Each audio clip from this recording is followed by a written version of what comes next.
So if अगर आप भी सेल्फ इंप्रूवमेंट की जर्नी में हो तो आपको हैबिट्स की वैल्यू तो पता ही होगी, विच मीन्स कि आज की डेट में जो भी चीज़ें आप कर रहे हो, जो चीज़ों के भी आपने हैबिट डेवलप की है, वो ही आपका फ्यूचर डिसाइड करने वाली है। दीज हैबिट्स इंक्लूड कि आप कितना हेल्दी खाना खा रहे हो, अपनी बॉडी मूवमेंट्स कितनी कर रहे हो। एंड ऑब्वियसली इस वीडियो में हम इन क्लीशे टॉपिक्स को नहीं टच करने वाले हैं, हम कोई एक्चुअल में हैबिट्स देखेंगे जो आप कर रहे हो एंड वो आपका एक्चुअल में डिस्ट्रॉय कर रहे हैं लाइफ को। तो चलो, ये तो हो गया हैबिट्स का क्या इंपॉर्टेंस है। एंड ऑब्वियसली मैं ज़्यादा टच नहीं करने वाला क्योंकि ये वीडियोस उन लोगों के लिए होने वाली है जिनको हैबिट्स की वैल्यू ऑलरेडी पता है, इसलिए आपने इस वीडियो पे क्लिक किया है, राइट? बिकॉज आपको पता है कि जो हैबिट्स हैं वो ही आपका फ्यूचर डिसाइड करेंगी, तो आप अपने आप में वो हैबिट्स चेंज जरूर करना चाहोगे। एम आई राइट? तो चलिए देखते हैं फर्स्ट हैबिट क्या है जो आपकी लाइफ को डिस्ट्रॉय कर रही है। You choose comfort. एंड इसके बारे में मैं कुछ भी क्लीशे नहीं बोलने वाला हूँ कि आप कंफर्टेबल हो, आपको मोटिवेटेड रह के हार्ड वर्क को चूज करना चाहिए, ये कुछ नहीं होने वाला। इनफैक्ट हम इस वीडियो में ये देखने वाले हैं कि आप कैसे छोटे छोटे चीजों में भी कंफर्ट ढूंढते हो। फॉर एग्जांपल, आपकी मम्मी ने आपको खाना परोस के दिया, ठीक है, आपने खाया एंड देन वो बर्तन वहीं पे पड़े हुए हैं एंड मम्मी आपकी बोल भी रही है कि उसे उठा ले, बट वहां पे भी आप कंफर्ट चूज करते हो एंड इन दी एंड आपकी मम्मी खुद ही उठा के वो ले जाती है। या फिर आपके पापा ने बोला कि कपड़े सूखने डाल के आओ एंड आपको कैसी मौत पड़ती है उस टाइम वो काम करने के लिए, इवन तो उसमें आपको इतना एफर्ट लगने भी नहीं वाला है, बट स्टिल आप उसमें भी कंफर्ट को देखते हो। एंड टू बी ऑनेस्ट, मैं अपने घर की ही बात कर रहा हूँ एंड आई एम श्योर कि आप इससे रिलेट कर पा रहे होगे। तो मैं पहले ऐसा बहुत करता था कि हर एक छोटी छोटी चीजों में भी कंफर्ट ढूंढता था। किसी ने कोई काम बोल दिया तो ऐसे ही रिएक्शन देना कि जैसे पता नहीं उसने मेरे को अर्थ के बाहर जाने को बोला है एंड वहां से कुछ लाने को बोला है। अगर आप थोड़ा सा भी अपने हैबिट्स को लेके, अपने आप को लेके अवेयर हो ना, तो आपको ये चीज पता लग जाएगी एंड दिख जाएगी आप कैसे छोटी छोटी चीजों में भी कंफर्ट ढूंढते हो। एंड देन अगर ये हैबिट और डेवलप हो गई ना विद टाइम, तो आपको बहुत मुश्किल आने वाली है। क्यों? क्योंकि आप हर चीजों में कंफर्ट ही देखने वाले हो एंड आपकी जो एक्सपेक्टेशंस है वो बढ़ जाएंगी। फॉर एग्जांपल, आप कहीं पे न्यू जॉब के लिए जा रहे हो तो आप एक्सपेक्ट करोगे कि वहां पे ऐसे लोग होने चाहिए, मेरा बॉस ऐसा होना चाहिए, वो मेरे को कुछ फालतू तो नहीं बोलेगा एंड ऑल। आप ऐसे एक्सपेक्टेशन लगानी शुरू हो जाओगे। बट आपको अगर पता है कि मुझे कंफर्टेबल में रहना ही नहीं है, मुझे सीख ही डिस्कम्फर्ट करना है, तो मेरे को कुछ भी मिल जाए मैं फिर भी सह लूंगा एंड उसमें भी खुशी ढूंढ लूंगा। आपको ऑलवेज डिस्कम्फर्ट को सीख करना है, क्योंकि फिर आपके सामने अगर कोई कंफर्टेबल सिचुएशन आए तब भी आप खुश रहोगे। अगर आपके सामने कोई ऐसी चीज आ गई जो एक्सपेक्ट आप नहीं कर रहे थे तो भी आप खुश रहोगे, क्योंकि आपको पहले से पता था कि मैं तो डिस्कम्फर्ट ही चेस कर रहा हूँ, क्योंकि मुझे पता है कि जो ग्रोथ है वो डिस्कम्फर्ट में ही होती है। ऐसा नहीं होता कि हम जो कंफर्टेबल चीज है उसको बार बार करेंगे तो उसमें हम ग्रो कर पाएंगे, उसमें तो हम कभी ग्रो ही नहीं कर पाएंगे। अगर आप अपनी लाइफ में ये हैबिट को डेवलप कर लोगे ना कि डिस्कम्फर्ट को बार बार चूज करोगे खुद से, ना कि बाहर की सिचुएशंस ऐसी बन गई हैं कि आपके पास कोई चॉइस ही नहीं है कि आपको अब डिस्कम्फर्ट ही चूज करना पड़ेगा, तब तो आप कर ही लोगे। बट अपनी चॉइस से डिस्कम्फर्ट को चूज करो। आपको कोई भी कुछ काम आता है तो आप खुशी खुशी करोगे। एंड ये बहुत डीप लेवल की बात है, क्योंकि अगर आप मेरे साथ देख सकते हो ना कि ये कंफर्टेबल को चूज करना एक बहुत बड़ी प्रॉब्लम है। हम यूजुअली ऐसा देखते हैं कि इतना एक टाइम पे कमा लेंगे, इतने साल जॉब कर लेंगे, देन इतना कमा लेंगे कि बाद में हम रेस्ट कर सके, बाद में हम कंफर्टेबल लाइफ जी सके। बट एक्चुअल में वो लाइफ बहुत बोरिंग होने वाली है। आपके पास पैसे होंगे, आप कितना इंजॉय कर लोगे, आपके पास इफ कुछ करने को ही नहीं है। तो कंफर्ट तो कभी भी गोल होना ही नहीं चाहिए हमारा, क्योंकि वो लाइफ को बहुत बोरिंग बनाने वाला है। ना आपको कभी आज चूज करना चाहिए कंफर्ट, ना ही कल, ना ही कभी भी फ्यूचर में। आपको सीख करना है ऑलवेज क्या? डिस्कम्फर्ट। देन आपके सामने कुछ भी आ जाएगा, आपको पता है कि मैं सीख ही डिस्कम्फर्ट कर रहा हूं, तो I will be seeing that thing as it is. उसमें मेरी कोई भी एक्सपेक्टेशंस नहीं होंगी कि ये ऐसे ही होनी चाहिए, जैसी है मैं एक्सेप्ट करूंगा एंड मैं उसे फेस कर सकता हूं। एंड जैसे ही आप ऐसे बार बार बोलना शुरू करोगे तो आपकी एक हैबिट फॉर्म हो जाएगी। जैसे अभी आपकी हैबिट है कंफर्ट को चूज करना हर एक छोटी चीज में। अभी जो मैं इतना बोला हूं ना, अगर मुझे वो वन लाइन में सम अप करना पड़े तो मैं बस ये बोलूंगा कि हम इजी से इजी वे ढूंढते हैं वो काम करने के लिए। जितना आप इजी के पीछे भागोगे ना, उतना ही आपका सेल्फ कॉन्फिडेंस है वो लो होगा, क्योंकि आपको पता है कि आप ये तो कर ही नहीं सकते, आप मुश्किल काम कर ही नहीं सकते। एंड देन आप कभी भी लाइफ में मुश्किल काम कर ही नहीं पाओगे एंड एक्चुअल ग्रोथ कभी भी आप फेस ही नहीं कर पाओगे, विटनेस ही नहीं कर पाओगे। कभी भी आप अपने आप को एक बड़ा आदमी देख ही नहीं पाओगे, क्योंकि आप अपने आप को ऐसा मानने लग जाओगे कि मैं तो कुछ कर ही नहीं सकता, मैं मुश्किल काम कर ही नहीं सकता। एंड आई होप कि आपको सेल्फ कॉन्फिडेंस की, खुद पे बिलीव रखने की वैल्यू तो पता ही होगी।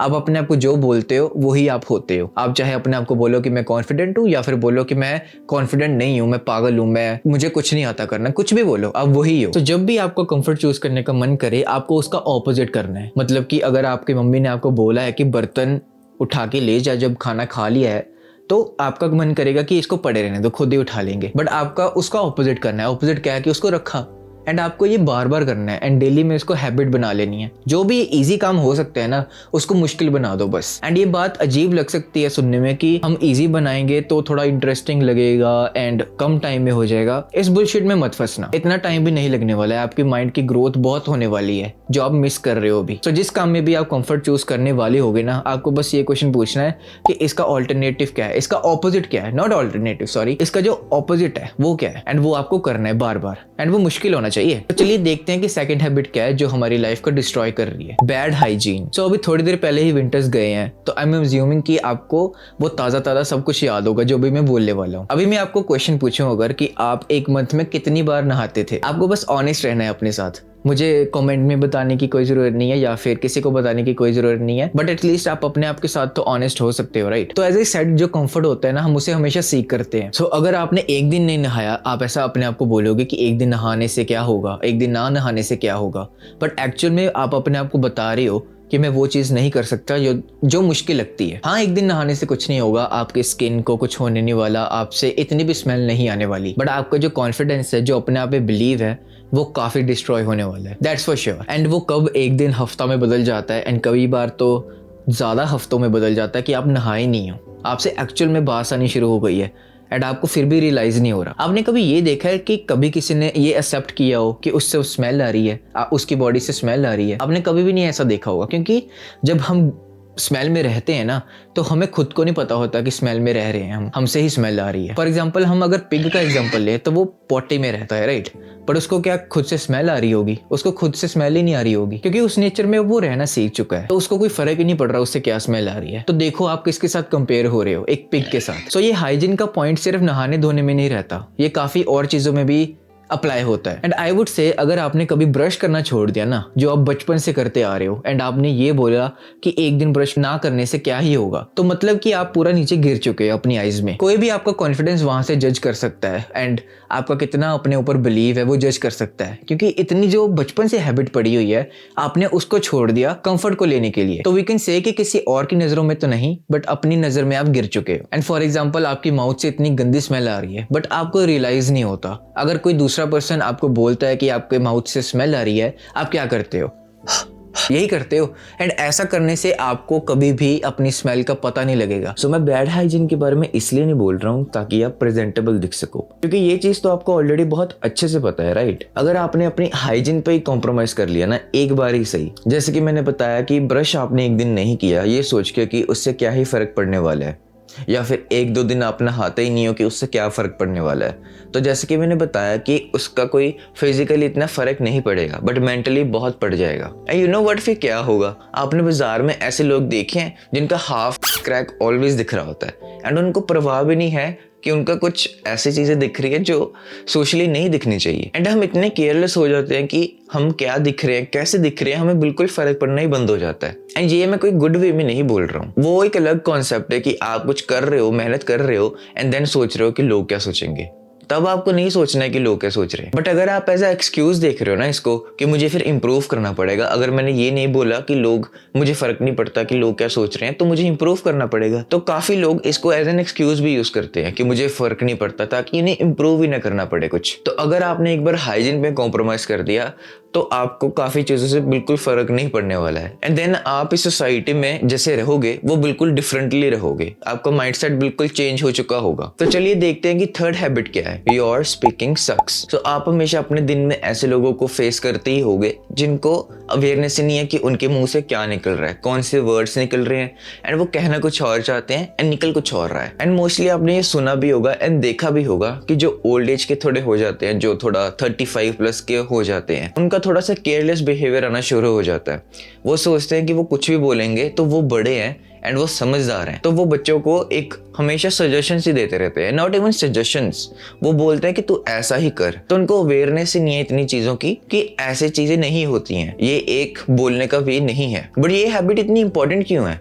मतलब ये हमारी लाइफ को डिस्ट्रॉय क्यों कर सकती है? अगर हम अच्छा बोलना शुरू हो जाएंगे, अपने वर्ड्स को चूज करके बोलना शुरू हो जाएंगे, तो हमारी लाइफ में क्या इंपैक्ट आएगा? कोई आएगा भी कि नहीं आएगा? Wait I answer. तो आपने इस बुक के बारे में तो सुना ही होगा, how to make friends and influence people. तो इनके जो ऑथर है डेल कार्नेगी, इन्होंने अपनी बुक में ये बोला है कि अगर आपको कॉन्वर्सेशन करना किसी से आ गया, एक कनेक्शन बिल्ड करना लोगों के साथ आ गया, तो 90% चांस है कि आप अपनी लाइफ में सक्सेसफुल ही होने वाले हो। क्यों? क्योंकि हर एक चीज में स्पीकिंग इंक्लूड होती है। तो अगर आपने जॉब अप्लाई करने के लिए भी तो जाना है, वहां पे कोई एलियन या फिर बॉट तो बैठा नहीं है, वो भी इंसान ही है। तो अगर आपको बात ही नहीं करनी आती तो समझ रहे हो आप, राइट? तो इवन आपको बिजनेस करना है तो जो सप्लायर है, जो डिस्ट्रीब्यूटर है एंड ये सब चीजें जो होती हैं, तो इनमें भी तो लोग ही होते हैं। तो आपको लोग हर एक फील्ड में मिलेंगे ही, आपका इनकाउंटर लोगों के साथ होगा ही होगा। तो इसलिए स्पीकिंग बहुत जरूरी हो जाती है। आप कोई भी एक काम ऐसा सोच के देखो जो आप करोगे उसमें लोग इंक्लूड नहीं होंगे। लोग तो इंक्लूड हर जगह होंगे, कोई भी काम कर लो आप। फॉर एग्जाम्पल अगर मैं वीडियोस बना के यूट्यूब पे डालूंगा तो उसमें भी तो लोग ही देखेंगे। तो अगर मुझे पता है कि बोलना कैसे है तो मैं लोगों को उनको कनेक्ट करके रख सकता हूँ एंड मैं उस वे से एक्सप्रेस करूंगा कि वो रिलेट कर सके एंड अपनी लाइफ में कोई वैल्यू ऐड कर सके, राइट?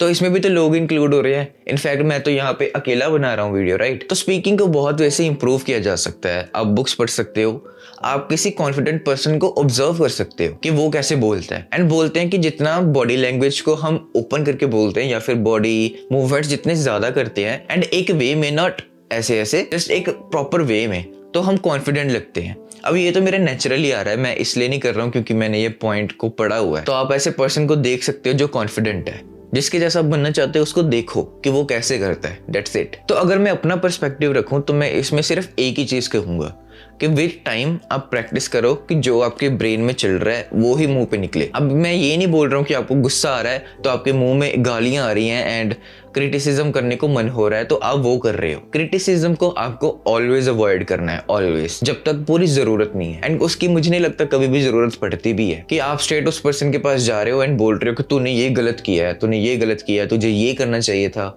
जो आप सोचते हो वो ही मुंह से निकले, जो आपने चूज करके वर्ड्स बोले हैं सिर्फ वो ही माउथ से निकले। आपको पता है हम स्पीकिंग में भी इंस्टेंट ग्रेटिफिकेशन देखते हैं। फॉर एग्जाम्पल अगर किसी ने आपके साथ कुछ किया एंड आपको वो अच्छा नहीं लगा, एक टेम्पटेशन आती है अंदर से कि हम उसे फटाफट बोल दें, कुछ भी होती है, राइट? तो वो आपको हमेशा अवॉइड करनी है। अब मैं ये नहीं कह रहा हूँ कि आपको किसी को रिप्लाई नहीं देना चाहिए या फिर बात ही नहीं करनी चाहिए। इनफैक्ट मैं तो बोल रहा हूँ कि आपको बात करनी चाहिए। जितने लोगों से बात करोगे उतना ही अच्छा है। तो लोगों की हर एक बात का आपको 1 सेकंड का पॉज जरूर लेना है बोलने से पहले, सो दैट आप अपने थॉट्स को गैदर अप तो कर सको। आपका अवेयर रहना कि आप क्या बोलना चाहते हो एंड वो ही बोल रहे हो कि नहीं, ये बहुत जरूरी है। क्योंकि अगर आप ऐसे पर्सन्स को ऑब्जर्व करोगे ना जो कुछ भी बोलते हैं, वो हमें कभी भी पसंद नहीं आते हैं। आप एक बारी उन पर्सन के बारे में सोच के देखो जो कुछ भी बोलते हैं एंड हमेशा क्रिटिसाइज करते हैं। आपको कैसी फीलिंग आती है उनके बारे में सोच के? तो आपको अगर ऐसी ही फीलिंग बनानी है अपने लिए कि वो आपके लिए ऐसा सोचें कि एकदम से नेगेटिव सी फीलिंग आने लग जाती है, नेगेटिव वाइब्स आने लग जाती हैं कि यार ये पर्सन तो कुछ ना कुछ फालतू ही बोलता रहता है, इसका अपने कंट्रोल ही नहीं है स्पीकिंग पे, वर्ड्स पे। तो ये भी चीज़ विद प्रैक्टिस ही होगी, एकदम से कुछ नहीं होने वाला। जैसे जैसे आप धीरे धीरे लोगों से बात करोगे एंड अगर आप, मैं रिकमेंड करूंगा कि आप ये कैमरा के आगे भी बोलना प्रैक्टिस कर सकते हो। इससे भी काफ़ी हेल्प होता है कि आप अपने थॉट्स को गैदर करके बोल सकते हो, क्योंकि इसमें कोई डर नहीं है। आप कभी भी कट लगा सकते हो अगर आपने कुछ गलत बोल दिया, और जो चीज़ें फ्लो में निकली हैं वो आप ऐसे ही ऐड कर सकते हो एंड साथ साथ आप लोगों के साथ प्रैक्टिस कर सकते हो। तो आई होप कि आपको स्पीकिंग की वैल्यू एक्चुअल में समझ आई होगी, क्योंकि वहीं से लोगों के माइंड में आपकी एक इमेज जनरेट होती है। एक तो चलो लुक की हो गई कि आप कैसे दिखते हो, तो लुक की इमेज तो उनके दिमाग में तब तक अच्छी या बुरी रहती है जब तक आपने अपना मुंह नहीं खोला। एंड जब आपने अपना मुंह खोला एंड उसमें से कुछ गंद निकला तो आपकी इमेज वैसी बन चुकी है। So guys that's it for the video. I will see you in the next video.